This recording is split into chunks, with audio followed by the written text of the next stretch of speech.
નમસ્કાર મિત્રો, આજે આપણે જ્ઞાતિગત વસ્તી ગણતરી થવી જોઈએ કે નહીં તેના વિશે ચર્ચા કરીશું.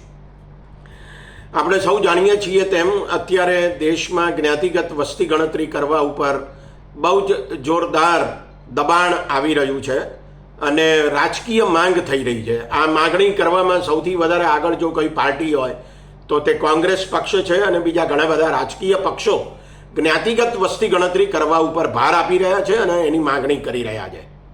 હિન્દુઓ એટલે જ્ઞાતિઓ, હિન્દુ ધર્મ એટલે જ્ઞાતિઓ. હિન્દુ ધર્મના લોકો અને હિન્દુ ધર્મની કલ્પના એ જ્ઞાતિઓ સિવાય થઈ શકે કે કેમ, એ મોટો સવાલ છે.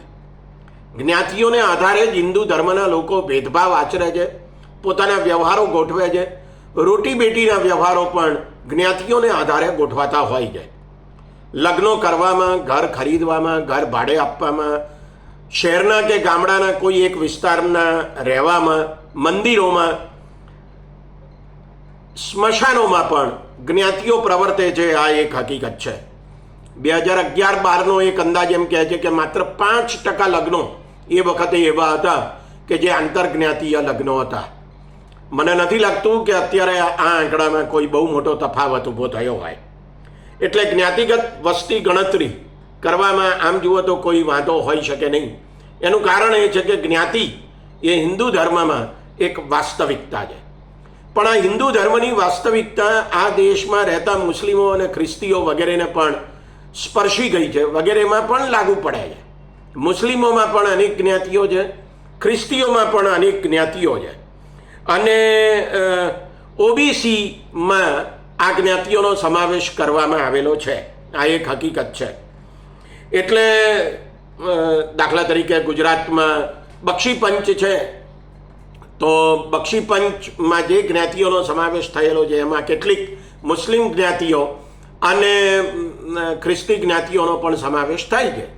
મોટે ભાગે એ સમાવેશ વ્યવસાયને આધારે થયેલો છે એમ કહી શકીએ.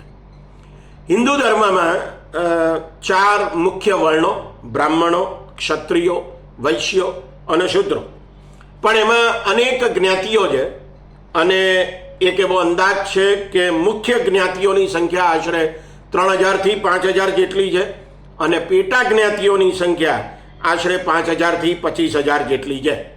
એટલે જ્યારે વસ્તી ગણતરી કરવામાં આવે, જ્ઞાતિગત વસ્તી ગણતરી, ત્યારે આ બધી જ્ઞાતિઓની, મુખ્ય જ્ઞાતિઓ અને પેટા જ્ઞાતિઓ, એ બધી જ્ઞાતિઓની કેટલી વસ્તી છે એ ગણવાનું કામ કરવું પડે અને એમ કહેવામાં આવે છે કે આ કામ ઘણું જ અઘરું છે.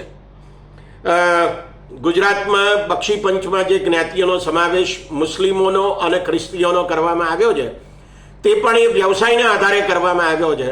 એમની વસ્તી કેટલી છે એને આધારે એ કરવામાં આવ્યો નથી. મિત્રો, 1931માં જ્યારે અંગ્રેજ રાજ હતું ત્યારે જે વસ્તી ગણતરી થઈ હતી એમાં એક બહુ મોટો વિવાદ ઊભો થયો હતો અને એ વિવાદ એવો હતો કે દેશમાં જે આદિવાસીઓ વસે છે એમને હિન્દુઓ કહેવા કે નહીં.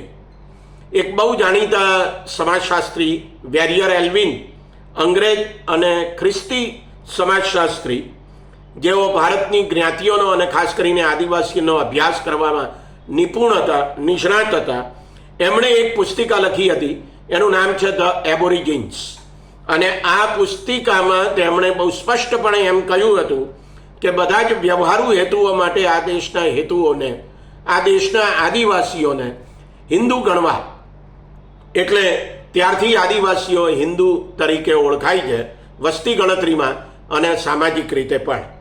જોકે જે છેલ્લી જ્ઞાતિગત વસ્તી ગણતરી થઈ તે 1931માં થઈ હતી કે જ્યારે અંગ્રેજ રાજ અસ્તિત્વમાં હતું અને તે સમયે 4147 જ્ઞાતિઓ હતી એમ જણાવવામાં આવ્યું હતું.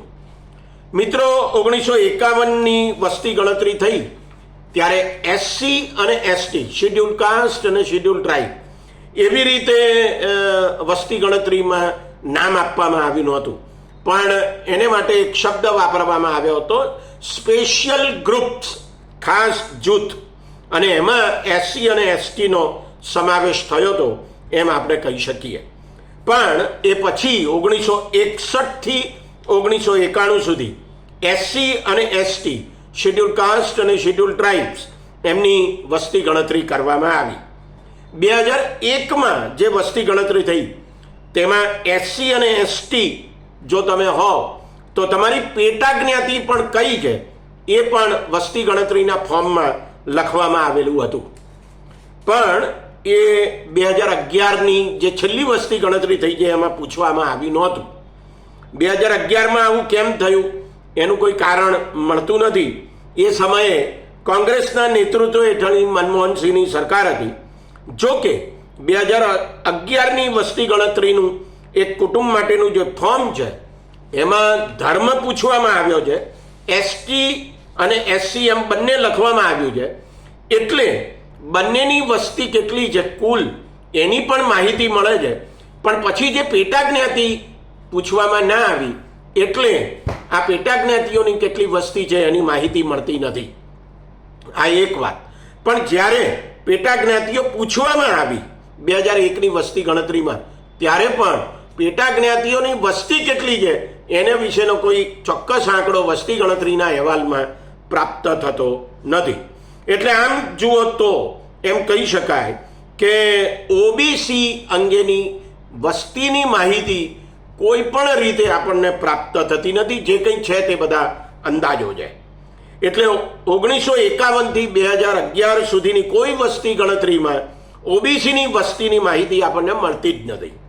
જોકે જુદા જુદા અંદાજો આને વિશેની જુદી જુદી માહિતી આપે છે. દાખલા તરીકે 2019-21નો સ્ટેટિસ્ટાનો જે અહેવાલ છે તે એવું કહે છે કે દેશમાં OBCની વસ્તી 42% છે. નેશનલ સેમ્પલ સર્વે ઓફિસનો એક સર્વે એવું કહે છે કે દેશમાં OBCની વસ્તી 40.94% છે. પ્યુ રિસર્ચ સેન્ટરનો અહેવાલ એવું કહે છે કે OBCની વસ્તી 35% છે. અને 1978માં જે માંડલ પંચ નીમવામાં આવ્યું હતું એના અહેવાલમાં એમ લખવામાં આવ્યું હતું કે દેશમાં OBCની વસ્તી 52% છે. રાજકીય અને શૈક્ષણિક અનામતની જે વ્યવસ્થા છે એ આપણે સૌ જાણીએ છીએ તેમ વસ્તીના ધોરણે છે. એટલે એમાં SC અને ST માટે વસ્તીને ધોરણે અનામત નક્કી થયેલી છે. પણ OBCની વસ્તી કેટલી એની તો આપણને સત્તાવાર રીતે કોઈ ખબર છે જ નહીં. તેમ છતાં OBCની જ્ઞાતિઓ માટે 27% અનામત રાખવામાં આવી છે. આપણે અગાઉ જોયું તેમ એક પણ અહેવાલ એવું તો કહેતો જ નથી કે OBCની વસ્તી 27% છે, એનાથી વધારે જ છે. અને માંડલ પંચે તો એમ કીધું કે 52% જેટલી છે, એટલે લગભગ ડબલ જેટલી છે. પણ એને માટે જે અનામત નક્કી કરવામાં આવી છે તે 27% જેટલી છે. એનું કારણ શું છે?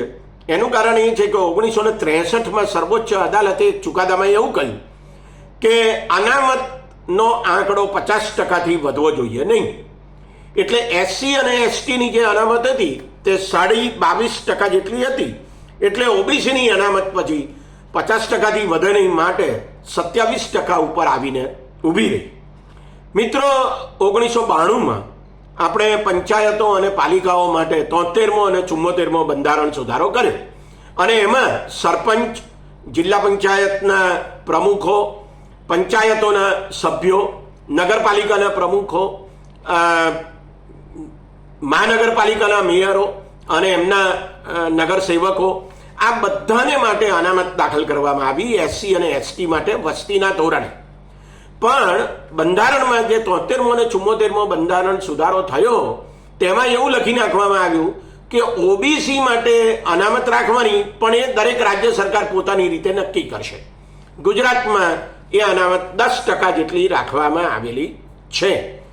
મિત્રો, એનો અર્થ એવો થયો કે જ્ઞાતિગત વસ્તી ગણતરી થાય તો આપણને ખબર પડે કે OBCની વસ્તી કેટલી છે, અને તો અનામત 27% જ રાખવી, ઓછી કરવી કે વધારે કરવી એને વિશેની કોઈક બાબત નક્કી થઈ શકે, કોઈક નીતિ વિષયક નિર્ણય લઈ શકાય. મિત્રો, એક બીજો અગત્યનો મુદ્દો છે અને તે છે પેટા જ્ઞાતિઓની વસ્તી અંગેનો. આપણને કુલ ખબર પડે છે કે SCની વસ્તી કેટલી છે, STની વસ્તી કેટલી છે, પણ એમની પેટા જ્ઞાતિઓની વસ્તી કેટલી છે એને વિશેની માહિતી આપણને મળતી નથી. એટલે જો પેટા જ્ઞાતિઓની પણ વસ્તી ગણતરી થાય જ્ઞાતિગત વસ્તી ગણતરીમાં, તો આપણને ખબર પડે કે દરેક જ્ઞાતિની કેટલી વસ્તી છે અને જે અનામતની વ્યવસ્થા છે, રાજકીય અનામત અને શૈક્ષણિક અનામત, એનો લાભ કઈ જ્ઞાતિને વધારે મળ્યો છે અથવા કઈ જ્ઞાતિએ વધારે લીધો છે, એનો આંકડો પણ આપણને ખબર પડે. તાજેતરમાં જ સર્વોચ્ચ અદાલતે જે ચુકાદો આપ્યો છે તેમાં પણ એસસી અને એસટી માટેની અનામતમાં પેટા શ્રેણીઓ દાખલ કરવાનું સૂચન કરવામાં આવ્યું છે. એનો અર્થ એવો થાય છે કે એસસીમાં જે કંઈ જ્ઞાતિઓ હોય એ જ્ઞાતિઓ માટે પણ પછી અનામત દાખલ કરવી, એસસીની જે કુલ અનામત હોય તેમાં.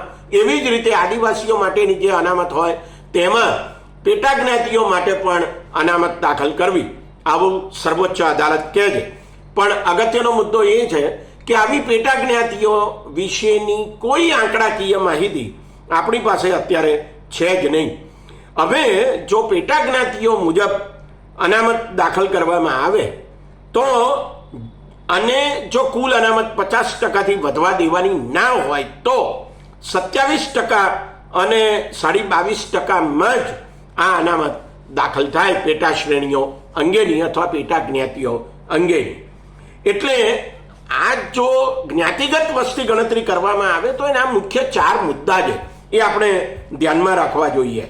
એક મુદ્દો એ કે એસસીમાં પેટા જ્ઞાતિઓની વસ્તી કેટલી છે એની આપણને ખબર પડે. બીજું, એસટીમાં પેટા જ્ઞાતિઓ કેટલી છે અને એ દરેકની વસ્તી કેટલી છે એની આપણને ખબર પડે. ત્રીજું, ઓબીસીની કુલ વસ્તી કેટલી છે એની પણ આપણને ખબર પડે.